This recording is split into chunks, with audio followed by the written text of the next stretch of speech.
Hemos titulado a este mensaje "No temas, porque yo estoy contigo".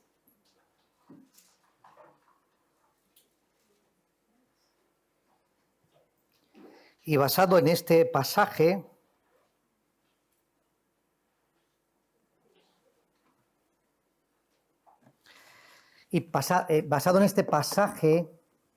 vamos a meditar en torno a esta misma idea que estamos expresando, que está en Isaías capítulo 43, versículo 5. No temas, dice el Señor, porque yo estoy contigo.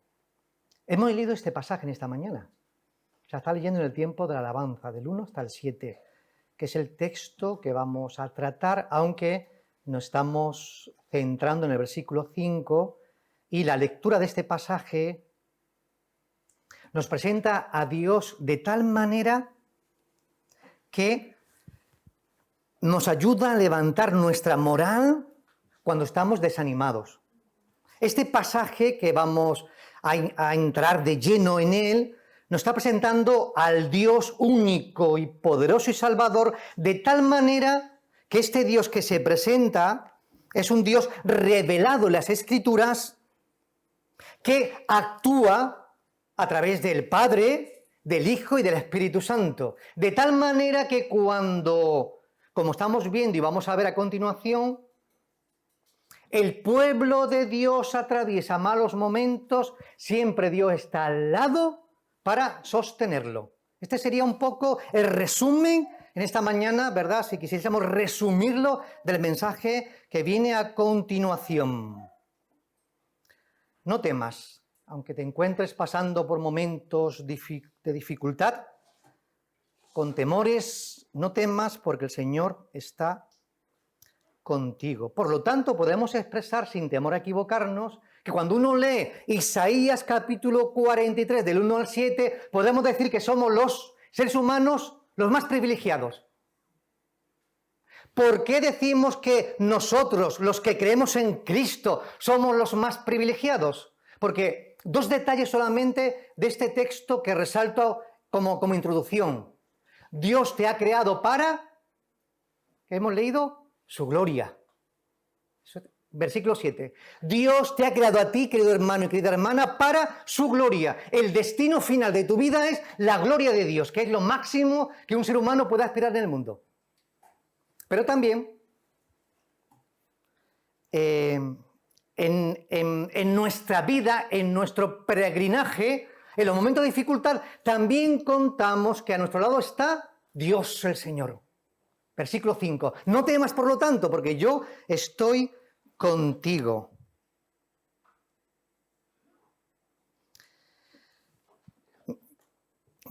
Mirad, bueno, esta era... ¿Sí? ¿Sale o no? Estoy en el segundo.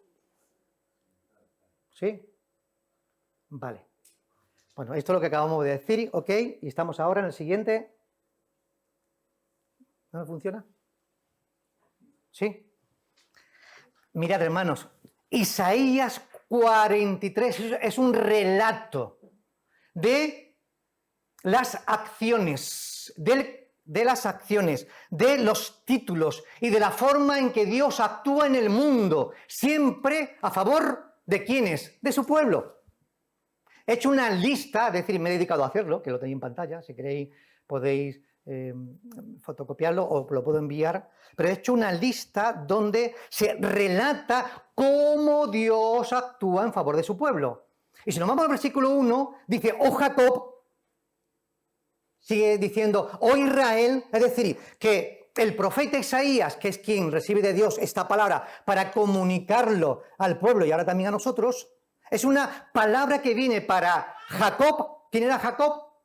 Hijo de Isaac. Y Jacob era hijo de Isaac, y Jacob era nieto de Abraham. Pero ¿quién era Israel? El pueblo de Dios. Por lo tanto, esta palabra es para una persona llamada Jacob y para una comunidad llamada Israel. Por lo tanto, este mensaje es para ti, querido hermano y querida hermana. Personalmente es para ti. y también para todos nosotros como pueblo. ¿Veis cómo aquí el profeta se está presentando? Y veis en pantalla, ¿verdad? Yo no voy a tratar de verlo todo, pero he hecho mi propio resumen, mi propia presentación, donde destaco lo más característico de Dios en este mismo pasaje. Dios se presenta como creador, versículo 1. Pero es que también se presenta como formador. Ahora vamos a dar más detalle de eso, versículo 1. También como redentor, versículo 1. Como protector, versículo 2. Como salvador, con ciertos matices, versículo 3. Como rescatador, versículo 3. Sabéis que como juego con los verbos, aquí el verbo no supe bien qué buscarlo, pero la idea, cuando lo entendáis, aquí también vamos a ver a Dios como valorador. Quizás ese verbo no me suena mucho, pero la idea es que, hermano, tú eres de mucho valor para Dios.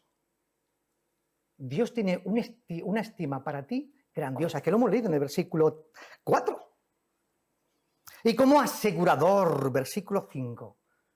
Sabéis que me gusta jugar con los verbos, entonces esa es la descripción. Vamos al primero, ¿verdad? Como creador. Pero permitidme antes leer otros pasajes que el profeta Isaías también nos habla de estos detalles. Así que cogemos nuestra Biblia y vámonos ahora a Isaías 41. Son textos que vamos a leer que tienen relación con este texto del 43.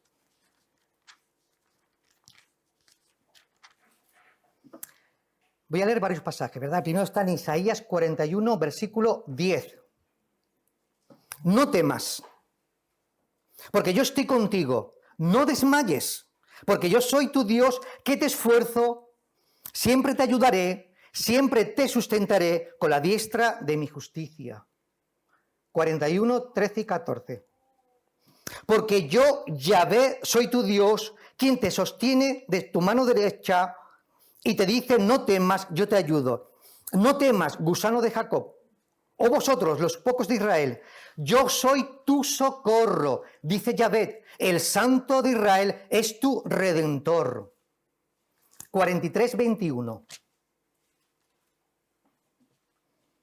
Este pueblo he creado para mí. Mis alabanzas publicará. 44, 2.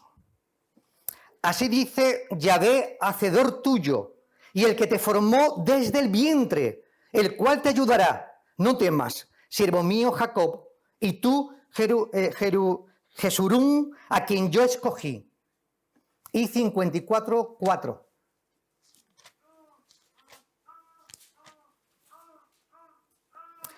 No temas, pues no serás confundida, y no te avergüences, porque no serás afrentada, sino que te olvidarás de la vergüenza de tu juventud, y de la afrenta de tu viudez no tendrás más memoria.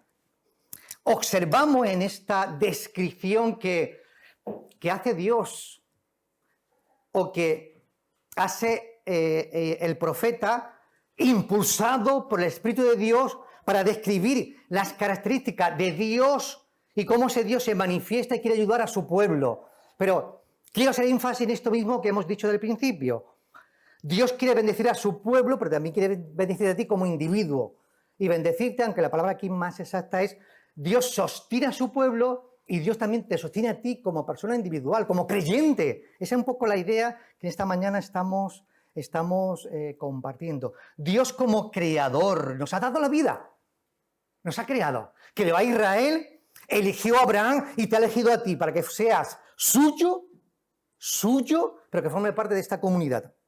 Como formador, le pertenece a él. Querido hermano, querida hermana, querido pueblo de Dios, le perteneces a él y a nadie más. Esto tiene que quedar muy grabado. Pertenencia. Te he puesto nombre. Esta frase es mía que me gusta mucho. Nadie quite lo que es suyo.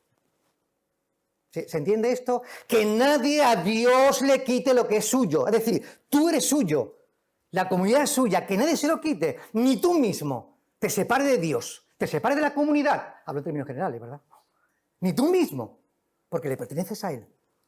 Redentor. Aquí La palabra redención tiene que ver más bien con la liberación. Él nos ha liberado. Liberó a Israel, liberó a Jacob y también te ha librado a ti. ¿En qué sentido? Hombre, nos ha librado de las garras de Satanás, del mundo de las tinieblas al mundo de su luz admirable nos ha llevado, dice en la Biblia, en algún pasaje por ahí, ¿verdad? Como protector, Dios estuvo protegiendo a Jacob de mano de Saúl, que también vamos a tratarlo ahora, posiblemente levemente, al pueblo de Israel, lo vemos, ¿verdad? Pero también es nuestro protector, nos sigue protegiendo como comunidad y también como individuo, como salvador. Dice el texto, versículo 3, yo soy Dios tuyo, el Señor, tu Salvador. Y aquí el término Salvador es mucho más amplio que solamente la salvación muy limitada. En nuestro caso, me gusta esto que viene a continuación, en nuestro caso, Cristo es nuestro Salvador, nos salvó del diablo, nos sigue salvando del diablo y nos salvará también en el futuro, pasado, presente y futuro. Esta es la salvación que Dios está ejerciendo en nuestras vidas. Como rescatador. Ahí habla de que, dice Isaías, ¿verdad?, que dio a otros por la vida y rescate del pueblo de Israel, ¿verdad? Es decir, hemos sido adquiridos. ¿Sabéis que como rescatador a Dios le ha costado mucho tu vida? ¿Lo sabéis, verdad? ¿Sabéis que a Dios le ha costado mucho el poder rescatarte de las garras del diablo? ¿Lo sabéis? ¿Sabéis que a Dios le ha costado la propia vida de su Hijo? Siempre digo esta frase porque me gusta mucho y me encanta. Y me encanta y me gusta mucho. Y es que si solamente en el mundo hubiese una sola persona, escuchen bien, si en el mundo solamente estuviese tú perdido en el mundo, Dios, de igual manera, por tu vida, una sola oveja. Recordad la parábola del buen pastor que dejó las 99 que estaban salvadas en el redil y fue en busca de ¿cuál? De la perdida. Esta es la misma idea. Si tú solamente estuvieses en el mundo y no hubiese nadie más y Dios tuviera que rescatarte, también vería a su Hijo. ¿Veis el valor que tiene tu vida para Cristo? Y veis lo que Dios entregó, la vida de su Hijo por todos vosotros, pero también por ti. No lo olvides. No lo olvides. Verbo valorador, que no me gusta mucho ese verbo, pero el que he encontrado, versículo 4. Y quiero hablar un poco de eso, ¿verdad?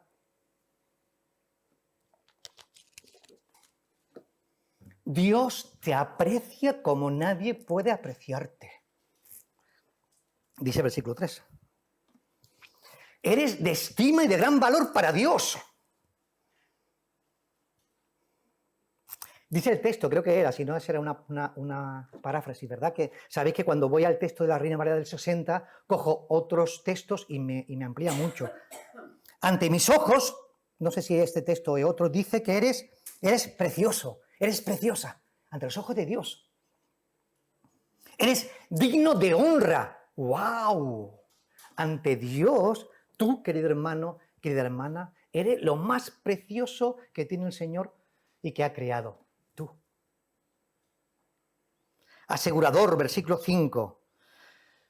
¿Verdad? Y es el texto donde quiero hacer más énfasis ahora en este desarrollo. Asegurador, aseguro, nuestra seguridad también cabría aquí, ¿verdad? No temas, no tengas miedo en este tránsito de la vida, en el momento que te encuentres, porque yo estoy contigo. ¿No es maravilloso escuchar todo esto de Dios? ¿No es maravilloso? Y ahí en pantalla tenéis esa lista. Es decir, estamos diciendo que Dios a su pueblo le ha creado, le ha dado vida, le ha puesto nombre, le está cuidando, le está protegiendo por siempre y al final le llevará ¿a dónde le llevará al final? A casa. Versículos 5, 6 y 7, que luego lo veremos. Es decir, ¿dónde estaba Israel en este momento? Estaba desalentado, desanimado, desahuciado. ¿Por qué? Porque estaba cautivo de Babilonia. Israel, en este contexto, no estaba en su tierra, estaba lejos de su tierra, lejos de su gente, lejos de su propia nación. Se encontraba pues, en el imperio de Babilonia. Cautivo, esclavos. Ahí estaban, desalentados. Y a esa hora cuando Dios le está diciendo, no temas porque te voy a traer de nuevo a la tierra prometida. Te voy a traer de nuevo a la tierra prometida. No temas. Eso es lo que está aquí ocurriendo. Entonces, ¿verdad? Y es muy curioso que cuando uno analiza esto, ve que, por ejemplo, los verbos, aunque en el hebreo los verbos tienen su propio significado, no quiero entrar aquí, pero mirad, si os dais cuenta, el traductor, la Reina Valera del 60, me traduce los verbos siempre en pasado. Te redimí, te salvé. Sin embargo, versículo 2, ¿qué dice? Tiempo. Yo estoy contigo, tiempo presente. ¿Veis la diferencia? Es decir, Dios se está mostrando como que en el pasado yo lo he hecho, también lo haré en el presente. Sin embargo, el versículo 2, es decir, cuando pase por las aguas, yo estoy contigo. Cuando pase por el fuego, yo estaré contigo. ¿Veis lo que? El tiempo presente. Y de eso vamos a detenernos ahora, ¿verdad? Es decir, y la pregunta que nos hacemos es, ¿cuál es el momento en tu caminar? ¿Cuáles son las aguas que te están ahogando? Buena reflexión. ¿En qué momento te encuentras de tu vida que estás en las aguas que casi te está ahogando? Pero Dios no va a permitir que te ahogue, dice el texto. ¿Vale? ¿En qué momento de tu vida estás que el fuego casi te está quemando? Es decir, algo que tú no soportas, que casi dices, no aguanto más. Pero ¿qué dice el Señor? Que el fuego no te va a quemar. Por lo tanto, estamos diciendo que contamos, somos los privilegiados.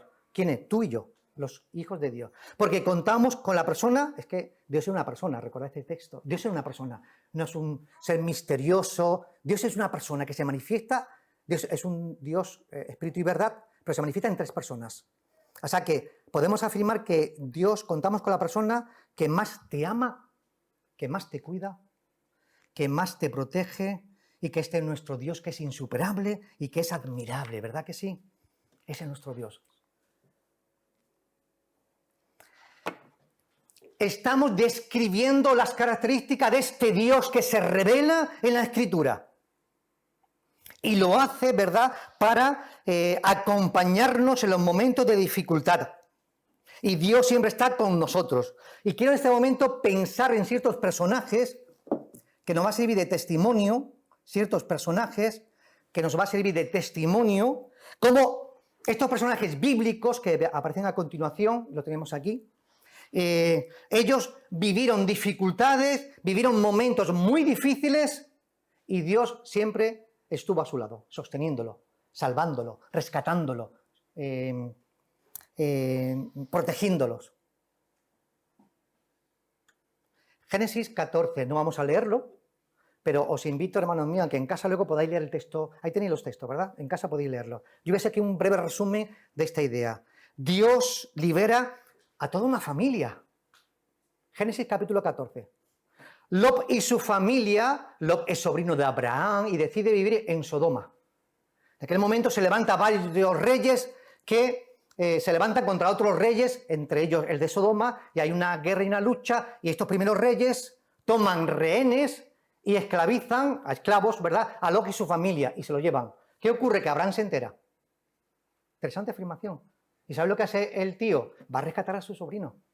Recordad que no es fácil, no lo hacemos nunca la persona. Dios es quien le ayuda. ¿Sabéis por qué? Porque en este contexto, cuando uno lee Génesis 14, se da cuenta que estamos hablando de ejércitos profesionales. Claro, 3 reyes con su ejército profesional. Estamos hablando de un hombre llamado Abraham que va con 300, dice el texto, criados. ¿Sabes lo que es un criado? Un criado es un sirviente que de manejo de armas y de lucha sabe, pero no sabe como un profesional, un soldado. Que estos son militares que han luchado y han vencido a los otros reyes y que han conquistado. Y ahora va Abraham, se enfrenta con 318 hombres que son siervos para rescatar a Lot. ¿Qué diríamos nosotros? Insensato, diríamos nosotros. ¿Y qué ocurre? Que Dios, que está al lado de Abraham, le ayuda y lo libera. Es Dios liberando a Lot y a su familia de manos de un gran rey veterano y poderoso. Dios, ¿verdad? Segundo de Reyes 20, tenéis en pantalla. El primero hemos dicho, Dios libera a una familia, la familia de Lot, y ahora vemos aquí, Dios proveyendo o prolongando la vida a Ezequías. En casa podéis leerlo.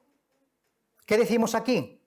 Que al rey Ezequías le viene de pronto una gran enfermedad de muerte. Y Dios manda a Isaías, acércate al rey y dile que va a morir pronto, que ponga orden en su casa y que ordene su vida, su herencia, porque se va a morir. ¿Y sabes lo que hace Ezequías? Señor, invoca el nombre de Dios. Señor, por favor, sabes cómo he vivido en el pasado. Es decir, lo que hace es un relato de cómo ha sido un rey. De hecho, Ezequías, como sabéis, tenemos el norte y el sur. Los del norte eran reyes que hacían siempre lo malo ante los ojos de Dios. Y los del sur, algunos, hacían lo bueno ante los ojos de Dios. Y Ezequías era un rey que hacía lo bueno ante los ojos de Dios. Era un hombre acercándose al corazón de Dios. ¿Sabes lo que hace Ezequías? Señor, sabes que he vivido bien, que he hecho lo que tenía que hacer. Por favor, ayúdame. ¿Y sabes lo que hace el Señor? Le da vida, le alarga la vida, ¿verdad? Primer libro de Reyes, capítulo 19. Profeta Elías. ¿Qué ocurre aquí? Que Dios cuida y alienta a su profeta. ¿Cuál es el contexto del primer libro de Reyes 19? Que el profeta Elías se ha enfrentado a Acab, el rey del norte, malvado, rey de Israel, y a su esposa Jezabel. Y Elías, el nombre de Dios, en el monte Carmelo ha vencido a los 400 falsos profetas y al dios Baal. Recordad aquella historia, muy bonito, leerla, por favor. El 18 y al 19. ¿Qué ocurre? Que Jezabel, que sabe lo que ha ocurrido, porque a los 400 profetas de Baal, creo que le cortaron la cabeza, lo mataron, y Jezabel, que lo sabe, dice Jezabel un voto. Dice Jezabel, hoy hago un voto de que hasta que no consiga cortarle la cabeza a Elías, no voy a parar. Y esto llega a oída de Elías. ¿Sabe lo que hace Elías?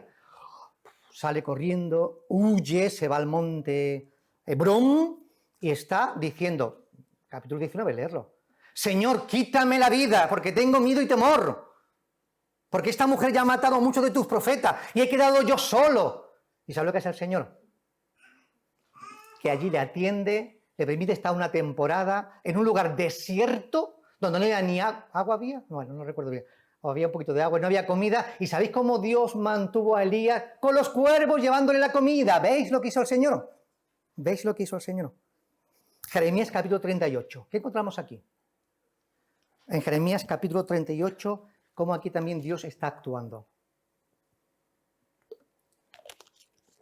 Pues mirad, nos encontramos en un momento muy, muy difícil del pueblo de Israel. Si no recuerdo mal, y no recuerdo mal, creo que no recuerdo mal, estaba Jerusalén sitiada por los babilonios, a punto de perecer. Y hay otro contexto parecido a este donde la gente hasta se comía a los niños, se comía hasta a los niños porque no había ni comida, estaban sitiados. Y entonces lo que Jeremías le dice, que lo que Dios le dice a Jeremías, que el pueblo se rinda. Leerlo en el Jeremías 38. Que el pueblo se rinda, porque Dios va a permitir que el pueblo salga y sea cautivo, llevado a Babilonia. ¿Por qué? Por su pecado. Pero el contexto es este. Que se rinda. ¿Y sabéis lo que hacen los líderes? Jeremías es un traicionero. Jeremías nos está pidiendo a nosotros, al pueblo de Israel, que nos rindamos. Si Dios está con nosotros, Dios te ha abandonado. Por tu pecado te ha abandonado Dios. Entonces, ¿qué ocurre? Que para ellos cree que Jeremías es un desertor y lo colocan y lo detienen y lo meten en una fosa que no tiene agua. Y ahí lo que hay es arena, tierra, fango, se está hundiendo. ¿Y sabéis quién lo escucha? Un sirviente, un etíope eunuco. ¿Sabe lo que ocurre? Y Dios obra y usa al etíope eunuco para salvarlo. Habla con el rey y lo salva. ¿Qué manera más ¿verdad? Más extraordinaria de cómo Dios está actuando con este hombre? Y Dios salva de la cisterna, de morir ahogado en este pozo, ¿verdad? Y el último es Daniel capítulo 6. ¿Qué encontramos aquí? Encontramos a Daniel, que lo conocemos, ¿verdad?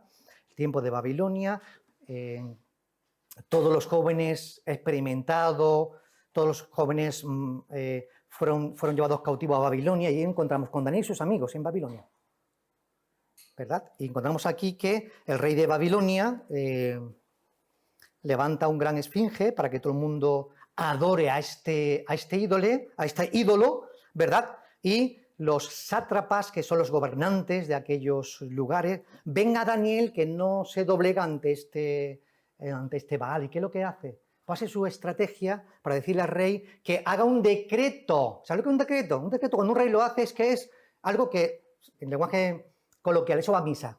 Cuando un rey hace un decreto, tienen que cumplirlo todos. Y el decreto es que todo varón y toda mujer, no recuerdo bien lo que dice, tienen que adorar al dios Baal. ¿Qué ocurre?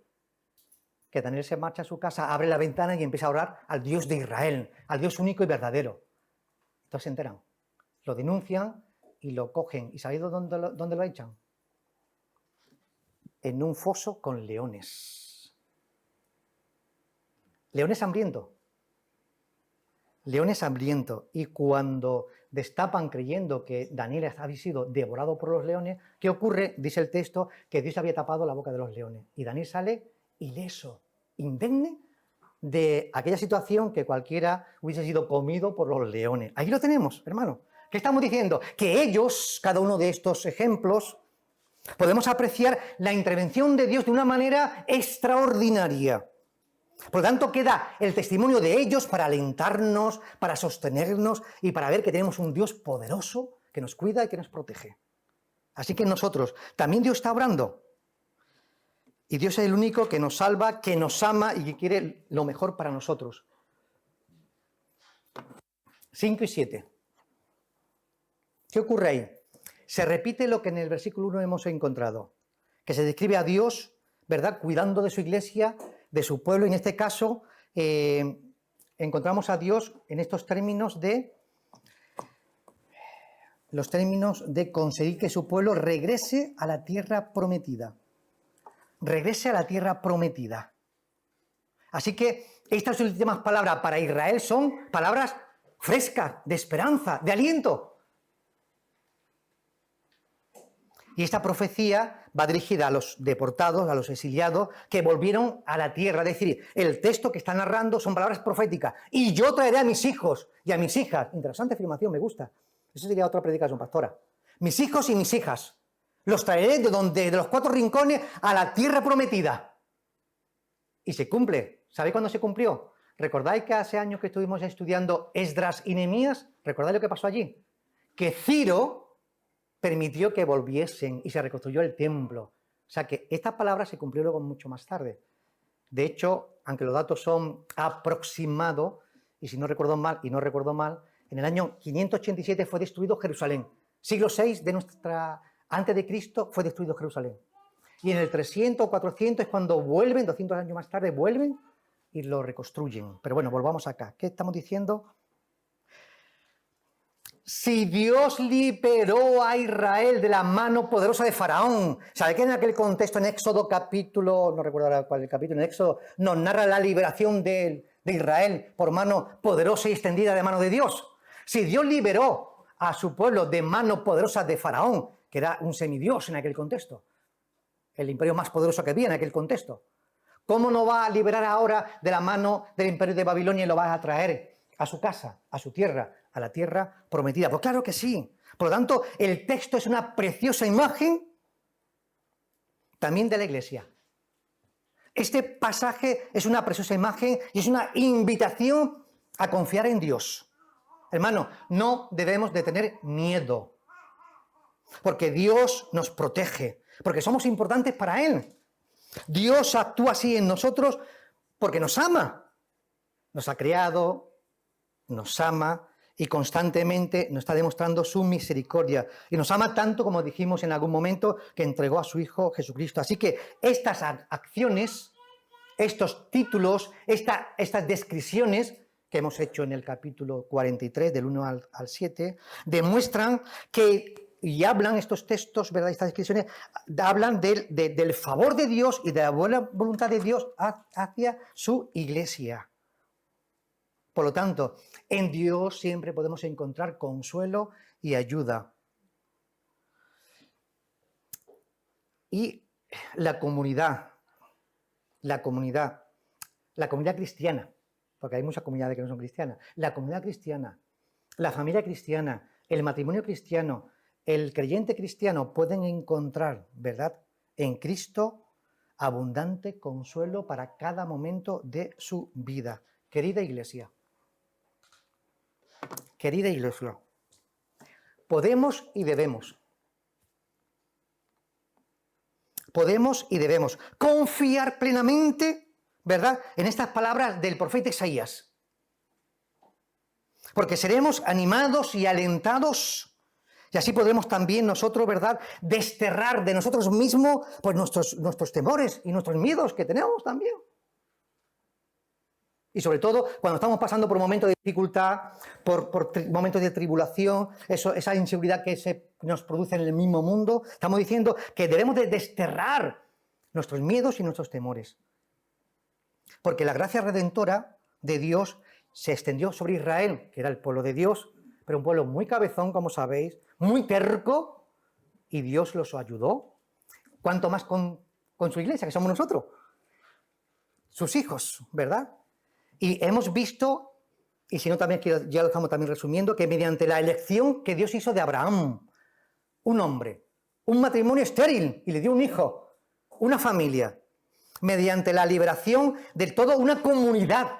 En Éxodo nos describe que creo que entraron 71 personas, cuando Jacob entró con su familia, 71 personas, con José, que era gobernador, 71, y eran ya millares. De hecho, recordad que en el estudio bíblico hablamos que incluso que salieron, hablamos que se hablaba de hasta de 3 millones de personas. Vale, 3 millones de personas, si así fueron, eran israelitas y también otros que fueron liberados, no solamente israelitas, otros pueblos fueron liberados también. Volvamos acá. Elección de Abraham, la liberación del pueblo en Éxodo, ¿verdad? Y el pacto en el Sinaí, Dios hizo un pacto con su pueblo, y la redención, es decir, Dios lo iba a traer de nuevo del cautiverio de Babilonia a la tierra prometida. Así también Cristo, así también Cristo, así también el Señor. Él actúa con gracia redentora hacia su iglesia. Podemos vivir seguros y confiados de que Cristo ofrece a la iglesia, ¿verdad? Y nos asegura su compañía constantemente. Dios nos ama.